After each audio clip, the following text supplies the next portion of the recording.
Hey everybody.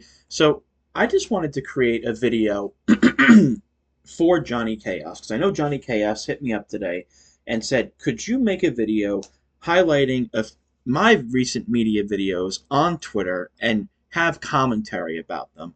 And to please look at these three videos that I'm going to send you and have commentary about them, about the intricacies of Bitcoin in regards to its market valuation in bear and bull markets, and the same thing with HEX. So I'm going to look at these three videos that we see here, and then I'm going to look into a few of Johnny Chaos's videos that he said. And again, I'm not monetizing this. I'm not making money off of this. This is not my content. This is just something that I'd like to do for the community so that you can understand the perspective of cryptocurrency and HEX to begin with. If this is your first bear market. So I want to play these videos for you guys, and then I want to comment on them.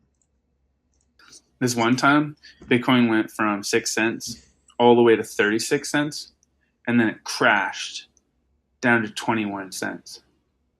And then another time, Bitcoin went from 85 cents all the way to $29, and then it crashed to $3. And then another time, Bitcoin went all the way to $213, and then it crashed all the way to $70. And then another time, Bitcoin went all the way to $1,100, and then it crashed all the way to $239. So the moral of the story is don't buy Bitcoin because you know it's going to crash again. So it's funny because people took this seriously when he was clearly being sarcastic. Now, I don't own the rights to this video. I don't own the rights to any of the three videos here. Don't buy your Bitcoin, it's going to zero. Do not buy your HEX, it's going to crash. And do not sell your HEX. I do not own the rights to any of them. So I want to make that clear. And I'm going to put the videos here that I talk about in the description. Now, what does he mean here? Well, if you look at the video, this was almost 8 years ago. Okay? And he was talking about the history of Bitcoin's price since its inception. And what he's trying to convey in sarcasm, and I'm sure a lot of people took it seriously, unfortunately, is that every single cycle since its inception, even though this was created in 2015, it skyrockets and then crashes. Where your opportunity lies, then it skyrockets, then it crashes. If I could make an extension of this video, I wish I could, by saying, well, I got in 2017 when Bitcoin was $1,100. It skyrocketed to 19,971 and then went down to 3,500. And then it skyrocketed again in 2021 from 3,500 to 69K. And now it's sitting at around 18.6. Moral of the story here is that, yeah, Bitcoin's going to crash. But in crashing comes opportunity. Again, not financial advice. Cryptocurrency is very risky. So please be very vigilant in investing. So again, I'm not a financial advisor. Crypto is very risky to invest in. However, look at the patterns here. Bitcoin rises in price, then it crashes. Same thing. Let's look at the next video. Do not buy HEX. It's going to zero. This By one my man time, K for K. HEX went up 500%, and then it crashed down 40%. And then another time, HEX went up 10,000%, and then it crashed down 56%. And then another time, HEX went up 450%, and then it crashed minus 75%. Then another time, HEX went up 13,400%, and then it crashed 87%. Moral of the story is don't buy HEX because you know it's going to crash. K4K is one of my favorite HEX and PulseChain oriented streamers. I met him in person. The man is so kind. The man is so knowledgeable, and his alpha on his YouTube channel is second to none. And I love how he created this video addressing the same notion associated from HEX to this video. So, what is he trying to convey here? Again, sarcasm, guys. Sarcasm. He's not saying to not buy HEX. What he's saying is that there's a cyclical pattern with HEX, like Bitcoin, that it skyrockets, then crashes. It skyrockets, then crashes. It skyrockets, then crashes. So on that notion, it's important to realize that HEX has gone up and it goes down. It goes up, it goes down. It goes down. Again, not financial advice, but you may want to look at this as a, I don't know, setting a precedent for maybe what's going on right now. And I believe this is either HEX's second biggest dip or biggest dip from its all-time high. Not exactly sure, and I'll say that humbly. But the narrative and the point here is that the cryptocurrency HEX has skyrocketed numerous times and has crashed numerous times since its inception. It doesn't mean it's dead. We're going to go to the third video, and before I do that, I'm also going to put this video in the description as well, because I find it to be immensely valuable for people who are getting into HEX and need to see this pattern. Because some people are very short-sighted in the bear market, and the same thing with Bitcoin, and they don't see the opportunity that's in front of them. Now, again, I'm not a financial advisor. I own HEX. I do. I'm sure you guys already know that. I own HEX. So, again, take this information as you will. Let's go to the next one. Do not sell your HEX. HEX. HEX. Yeah, I have to get me some, man. I don't want to be the one that missed out. I don't want to be that guy that be like, damn, I should have got in, just like Bitcoin. Thing, man. What if it's 10 cents later on, or per HEX, you know, in a year from now?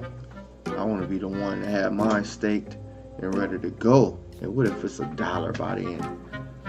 You don't know what's gonna happen from now until the end. You don't want to be the one to say, God damn it.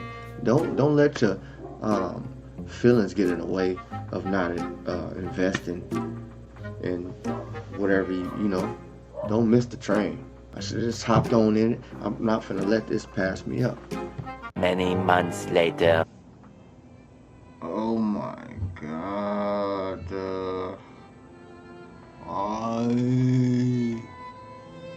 Kind of like a self-fulfilling prophecy, right? It said, I don't attend cents in a year. This was in 2020, it looks like. 2021 hits, and yeah. Why did I sell my HEX, man? I sold my HEX. I had 16 million HEX. 16 million HEX. I want to put this in perspective here, okay? 16 million HEX. I can't even fathom that. I could only dream of even having 1/16 of that. And he sold 16 million HEX, and at the all-time high, that was about 56 cents.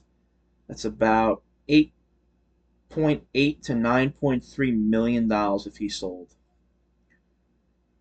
Even with staking right now, even with the downtrend right now, with 3 cents, with garnering T shares and garnering the inflation, I can only imagine what a stack would be right now. Whether you keep it liquid or you keep it staked, that's up to you. The point being here is not the liquid versus staked argument. The point here is that this poor fella sold 16 million HEX. And it hit 56 cents, and he would have had $9 million if he didn't sell his HEX. So let's watch a little bit more. And I sold it all. Why? When I sold it, the next day it went up to here. I said, okay, I'm going to buy it back when it did. The next day it went up to here. I said, okay, I'm going to wait. Then it went up here. Then it went up here. What a sad story. I sold my What a sad hex, fella. man, and then it went up here, and I said, please dip back to 5,000. And then it went up to 10. Oh, I'm so sick. I would be too. Then it dipped a little bit. I said, okay, it's going down. Then it started going up, and then I said, I bought back in right here. 16 million hex. That's just like $80-some thousand, man, I could have had. $80,000, he says. He could have had. Remember when this was made, May 15th, 2020. It was worth $80,000, 16 million hex. Well, that's a lot of money. Don't get me wrong. I'd love to have a bag that's 80,000 hex. I don't have nearly that. But you know what's even better? $9 million worth of hex. I want to actually do the calculations here. Let me see how much that's worth right now. It's at 3 cents right now. So let's do 16 million. Oh, what a sad man. That's about worth $480,000. That sucks. That is sad. Sold it. Oh man, but it's going up, man. I got about a $500,000 now. But I sold my hex, man, and you're gonna kick yourself in the ass like I did when I sold my hex. I'm going to keep these videos in the description as well. All 3 of them, because they provide so much value and insight to market cycles, to cryptocurrencies that have value and have community, that the chances of them never recovering, again, not financial advice, again, is slim. So I want to go to Johnny Chaos's media on Twitter. Let's see what he's got here. Coolest gifts, not that. Hail, I hope you're doing well. I haven't had a hurricane since 2012 with Sandy. Watched we had small hurricanes, but nothing like that. Let's see what he says here. That's just FUD because everybody wants to be moon boys now. Is that the way it goes? When did we stop being critical thinkers? When did we stop asking the hard questions? Right? Is it okay for people to point their finger and go, Maxi, and shut you down so that you can't ask critical questions that probably should be asked? Is everybody afraid of scrutiny? That they don't feel that their projects are strong enough to stand up to scrutiny, that they have to scream Maxi so that you don't listen to the people that are bringing up valid points? Does that make sense to you? Newsflash, guys. Critical thinking and scrutiny are the fundamental building blocks of what makes a community grow. One of my favorite quotes is by Winston Churchill, and he said this about criticism. He said, criticism is not always agreeable, but it is necessary. It is like pain in the human body. It attracts our attention to the unhealthy state of things.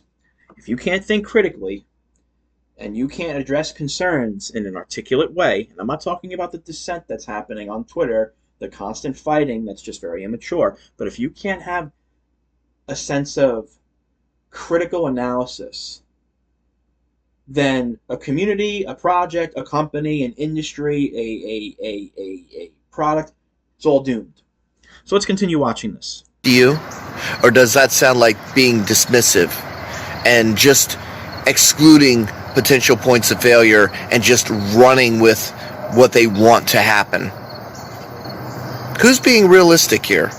Who's being unrealistic here? It does not help us to discredit others who are trying to bring up the questions that need to be raised and that need to be answered. Do not be in such a hurry to go up and over that hill because you're going to catch the first line of fire. That's how that goes.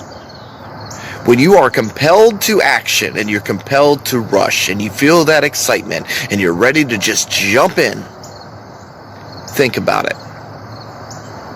Think about it.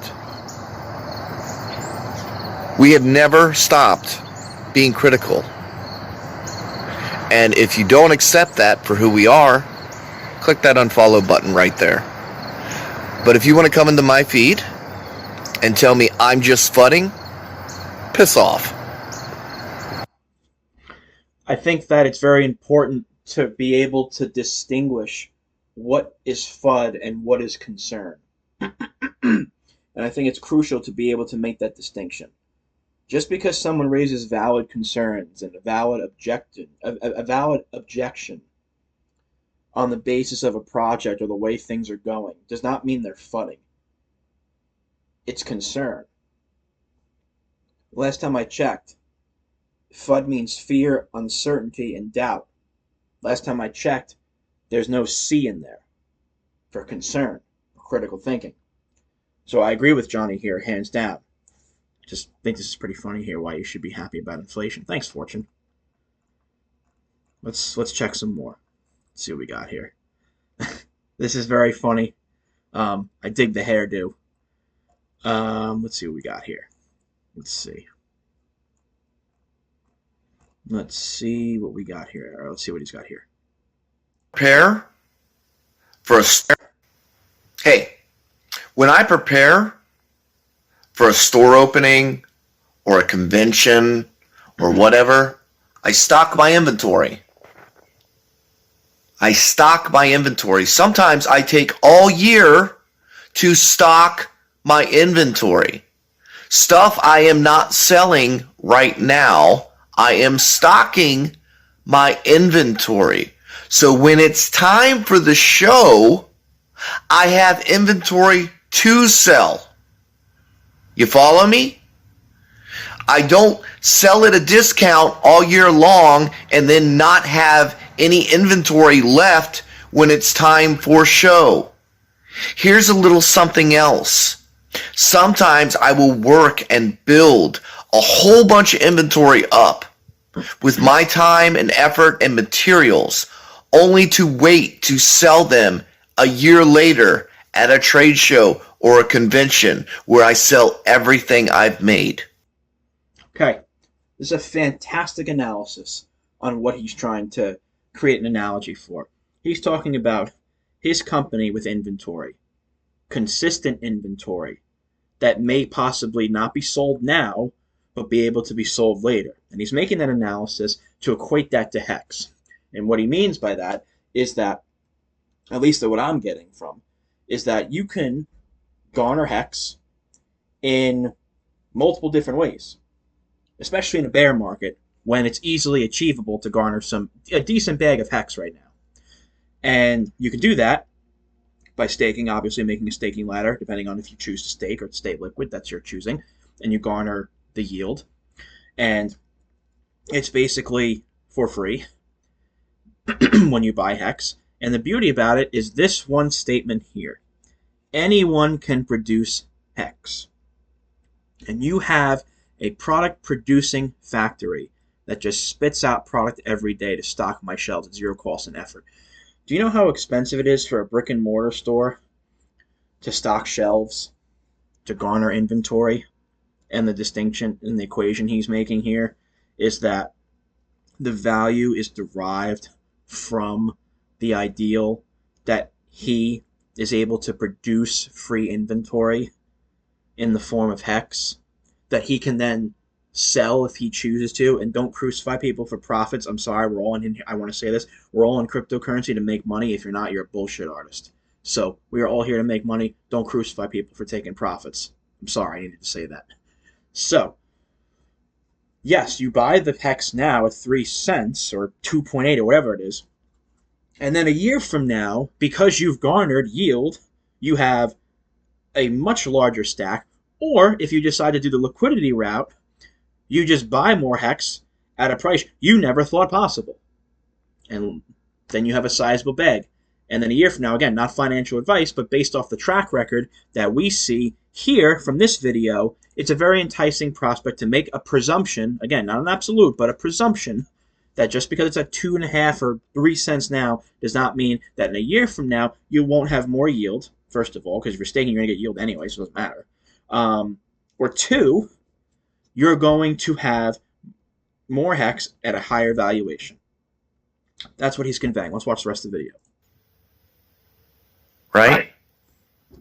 And then I start the process all over. You have the opportunity to produce a digital asset with zero overhead, zero time and effort of yourself. Simply, it comes into existence without any work, really.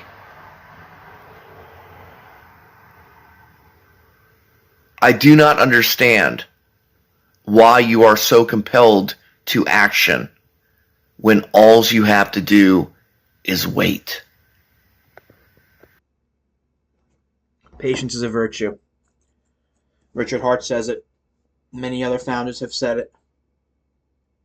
And if you understand this market, the winners are the ones that hold the projects that have longevity and value and community.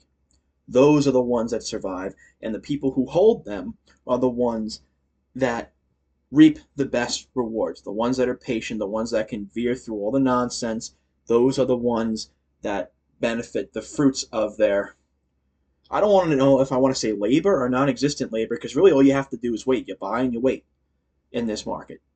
You know, you buy during a bear market, you hopefully buy an asset that goes back up in value, and not financial advice. I think HEX is one of them, and many people would agree. So I think that the value here is not only in the yield production at a zero overhead cost, but it's also understanding opportunity in cryptocurrency, understanding that value is derived from the contrarian view. Most people buy cryptocurrencies in euphoria and they sell during capitulation. It's not how you win in this game. Trust me, in 2017 and 2018, I did just that and I screwed up. But in 2021, I didn't screw up and I did what I was supposed to do, what I just said. Understand this video and what it stands for and how it's a value of producing yield with no overhead. So let's go to the next video. Let's see what we got here. Let's do 2 or 3 more videos. Let's see what he's got here. Oh, that's only 3 seconds. Okay. From Richard Hart Derangement Syndrome. Do you suffer from Richard Hart Derangement Syndrome?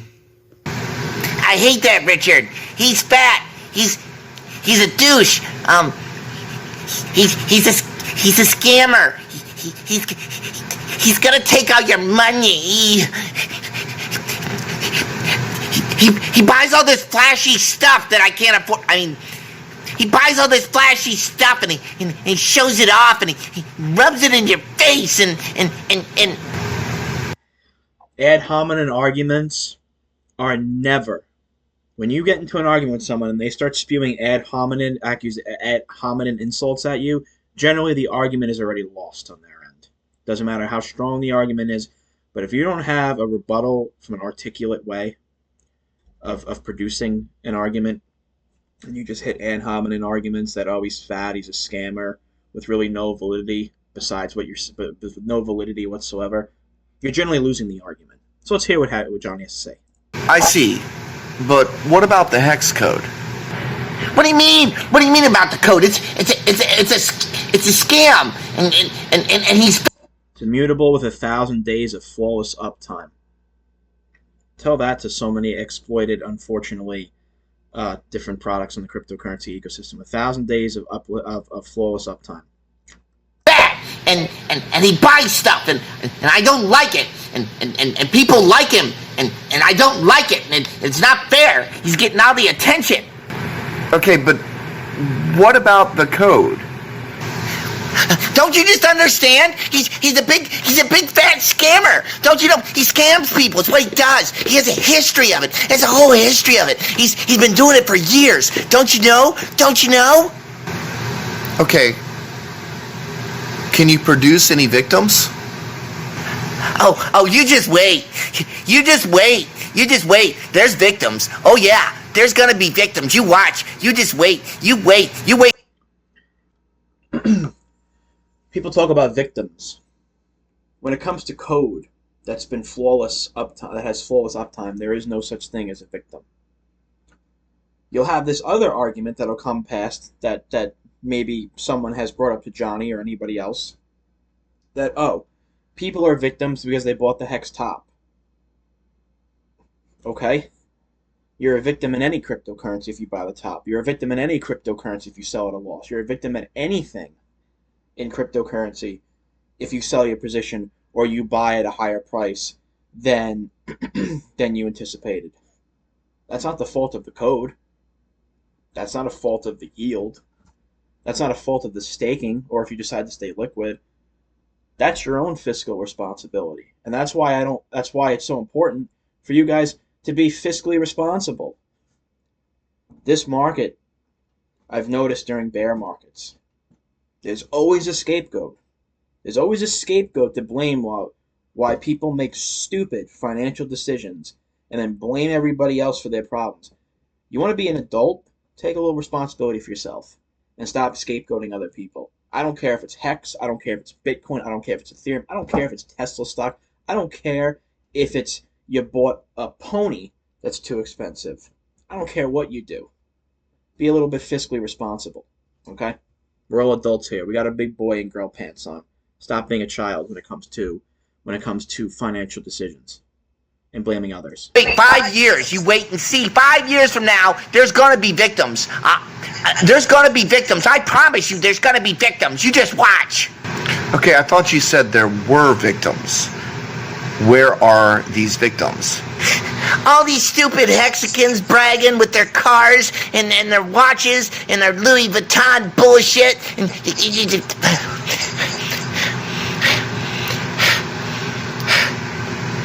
I see.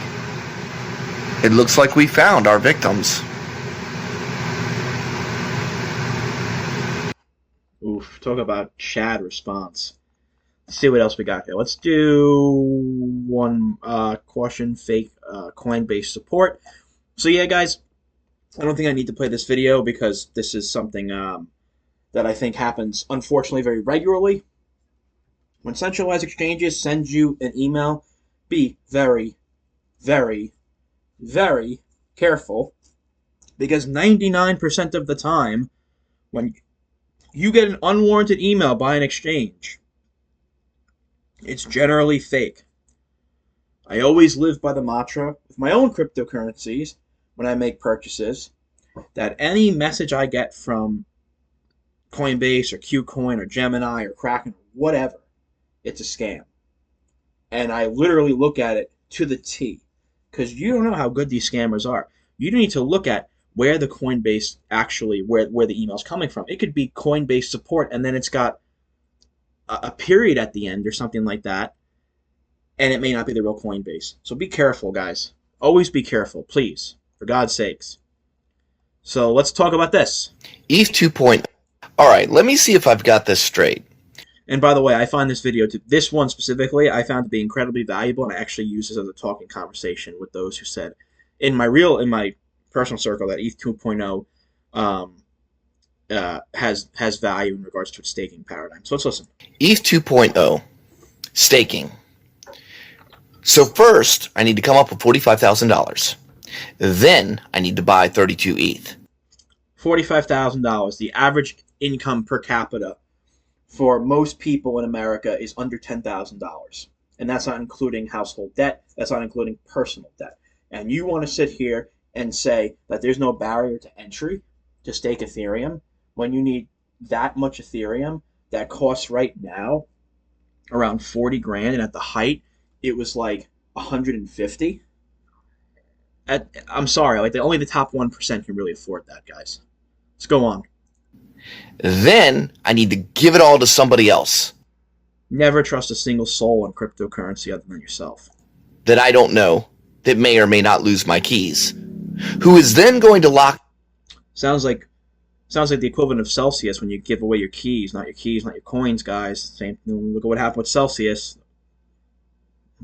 Newsflash. It up for an undetermined amount of time, That's terrifying. in which another undetermined amount of time I will receive an undetermined amount of yield. I don't like not knowing what I'm going to be producing and who I'm giving my money to. And if they can lose my keys. The unknown is a terrifying instinctual response.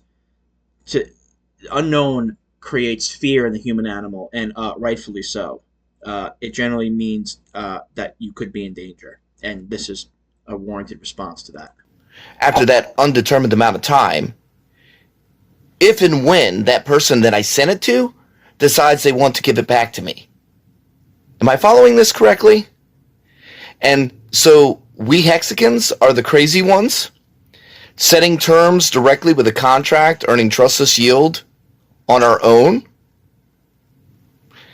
by terms that we set with no barrier to entry. Who's the crazy ones here? It's a very good perspective and a very good point. Oh, look, a little pupper. He's beautiful. Let's see with this one. I love it. Don't get me wrong. I love the opposition. I love it when people say that it never happened. You know, like the village idiots that told the Wright brothers they'd never be able to fly. The bar fights Wilbur and Orville got into fighting with the village idiots over what a stupid idea they had. Kind of like Richard getting into a fight with Eric Wall, and Eric Wall saying that's the dumbest idea I ever heard. Or how Tone Vase said when Hex was at 1 Satoshi, oh, it's 1 Satoshi, it's going to 0, it'd never work. Or that lawyer guy that Tone went and got after getting slaughtered on his debate with Richard earlier, that said it's like a 10th grade economics project. Hex is one of 4 coins to ever do a 10,000x in the history of all of crypto. I want to repeat that. Hex is one of 4 coins to ever do a 10,000x in the history of all of crypto. Okay, the other 3 were Bitcoin, Ethereum, I believe it was SHIB. Only 4 out of the 21,000 cryptocurrencies that exist. The only one were those 4. And that statement should be at a loss for words in itself. So let's listen. Let's watch the rest of this. 1 of 4 coins. Only 4 coins did like 1,000x in crypto history, beyond those that did the 10,000x. So maybe, instead of being dismissive, maybe you should examine what's in front of you and follow those naysayers and see if those naysayers have any credibility whatsoever behind the words that they're saying and the discouragement that they encourage. I agree with this video wholeheartedly, but I do want to make a statement here. That Johnny says that he loves the opposition. I love the opposition coming from outside the community, as I believe he's conveying as well. What I don't like is that every single time I go on Twitter, there's a different fight between someone in this community and someone else in this community. Do you guys understand? Like, maybe it's because I'm outside the Hex community as well, and I see what goes on outside of Hex, that communities love, who don't like us, are happy to see us fight and have dissent.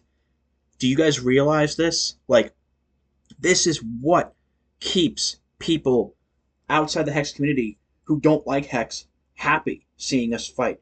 You want to be able to stand opposition like these guys have done for the last 3 years? You do it by simply fighting together.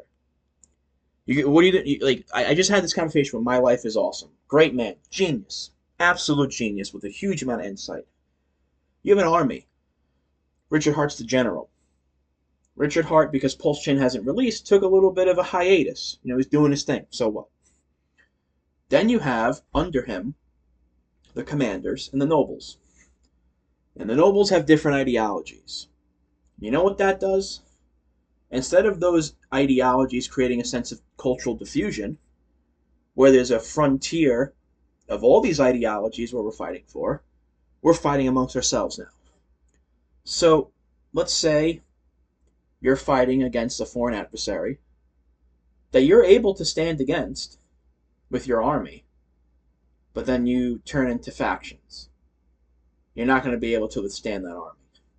Opposition is not good unless we can stand against it. And right now, I'm going to be honest with you guys, this is really coming into question. Because I'm seeing that the fighting, the dissent, the anger, the accusations, the presumptions against one another on social media, particularly Twitter, which is the ground zero for crypto information and the HEX community. And I don't like it. I think that it's very important for everyone to start extending olive branches and stop whining and crying to each other about accusations and presumptions about what they believe or what another person believes or thinks or approves of or doesn't approve of.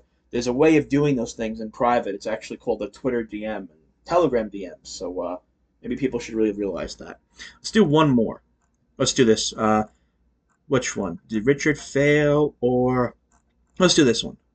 Didn't fail because Pulse didn't make him out. This is a good one. Come out. It's really interesting. No, Richard didn't fail because Pulse didn't make it to market before this Ethereum fork happened. Ethereum 2 has done absolutely nothing to address the gas fees. We just spoke about that. 33 Ethereum, barrier to entry, and now it didn't even do anything to address the gas fees, which is one of the main talking points of PulseChain. It is still inflationary. It's not deflationary. Exactly. And your proof of stake is not delegated. It's controlled. It's centralized. You have to give your coins to someone else. You cannot stake out of your wallet.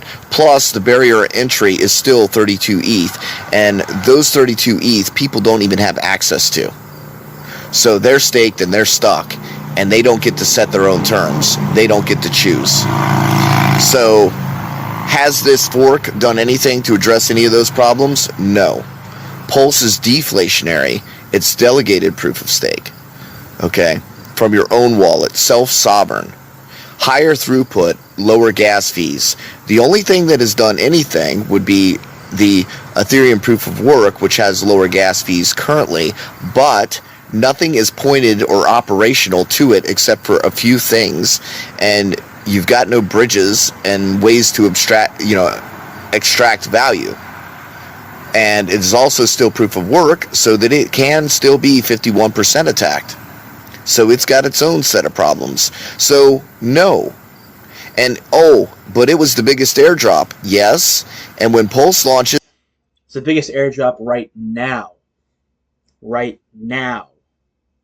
But listen to this. It will be the biggest airdrop. Why? Because it comes after. And it already has 130 products on it ready to launch when Pulse launches that the other ones do not have. 130 projects where even if some of them pivot to Ethereum, let's just say, you still have a majority of projects that are launching on PulseChain that don't exist on Ethereum. So, I know everybody wants their aha moment and they want to say Richard failed, but you're not failing until you put something else on the market that, has loose ends and you can't even use. So when Pulse comes out, if it fails, then you can talk shit. Till then, whatever. That's the last video I'm going to watch and comment on.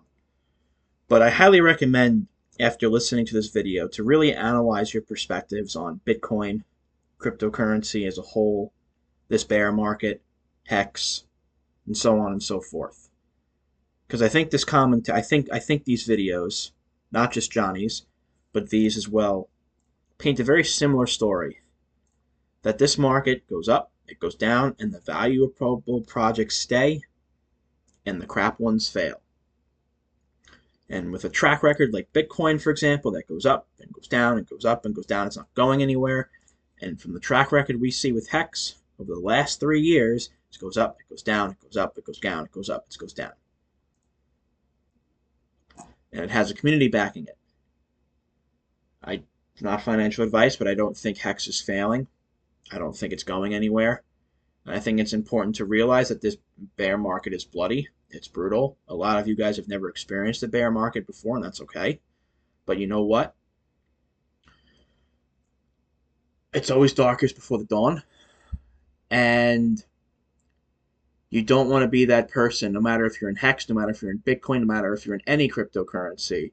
You don't want to be the one that says, damn it, I didn't buy when it was low. Not financial advice, of course, because there will be many projects, many, that do not reach their all-time highs again. That do not reach their all-time highs again. For me personally, this is my belief.